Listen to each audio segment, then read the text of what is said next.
വിശദമായി നോക്കാം. ലോട്ടറി ഉടമ സാന്റിയാഗോ മാർട്ടിനെതിരായ ED കേസിന്റെ വിചാരണ സുപ്രീം കോടതി സ്റ്റേ ചെയ്തു.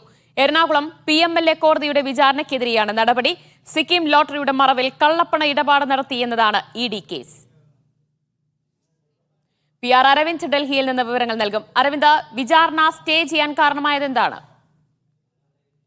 ലോട്ടറിയുടെ മറവിൽ കള്ളപ്പണ ഇടപാട് നടത്തിയെന്നാണ് EDയുടെ പ്രധാനമായ ആരോപണം. ഇതുമായി ബന്ധപ്പെട്ട ആ വിചാരണ നടപടികൾ ഇപ്പോൾ പുരോഗമിക്കുകയാണ്. എന്തായാലും ഈ വിചാരണയാണ് ഇപ്പോൾ സുപ്രീം കോടതി സ്റ്റേ ചെയ്തിരിക്കുന്നത്. എറണാകുളം PMLA കോടതിയുടെ വിചാരണയാണ് സ്റ്റേ ചെയ്തിരിക്കുന്നത്. പ്രധാനമായും ഇത്തരത്തിൽ സാന്റിയാഗോ മാർട്ടിൻ ഇന്ന് കോടതിയിൽ ഉയർത്തിയ വാദം എന്ന് പറയുന്നത് CBI എടുത്ത കേസിൽ കോടതി വിചാരണ ഇതുവരെ പൂർത്തിയായിട്ടില്ല, അതിനുശേഷം മാത്രമാണ് ED കേസ് പരിഗണിക്കാകൂ എന്ന വാദമാണ് സാന്റിയാഗോ മാർട്ടിൻ ഇന്ന് സുപ്രീം കോടതിയിൽ ഉയർത്തിയത്. എന്തായാലും ഈ വാദം സുപ്രീം കോടതി അംഗീകരിക്കുകയായിരുന്നു. എന്തായാലും താൽക്കാലികമായി ED നടപടികൾ ഇപ്പോൾ വിചാരണ കോടതിയിലെ നടപടികൾ സ്റ്റേ ചെയ്തിരിക്കുകയാണ്. കേസിൽ EDയുടെ പ്രതികരണവും സുപ്രീം കോടതി തേടിയിട്ടുണ്ട്. ഉടൻ തന്നെ ഇതുമായി ബന്ധപ്പെട്ട മറുപടി സമർപ്പിക്കുവാനാണ് EDയോട് ആവശ്യപ്പെട്ടിരിക്കുന്നത്. എന്തായാലും CBIയുടെ ഹർജികളിലെ വിചാരണ പൂർത്തിയായ ശേഷം മാത്രമേ EDയുടെ ഹർജികൾ പരിവിചാരണ ചെയ്യാവൂ എന്ന വാദം ഇത്തരത്തിൽ സാന്റിയാഗോ മാർട്ടിൻ ഉയർത്തുകയായിരുന്നു. എന്തായാലും താൽക്കാലികമായ ഒരു ആശ്വാസം സാന്റിയാഗോ മാർട്ടിന് ലഭിച്ചിരിക്കുകയാണ്. ദിവ്യ.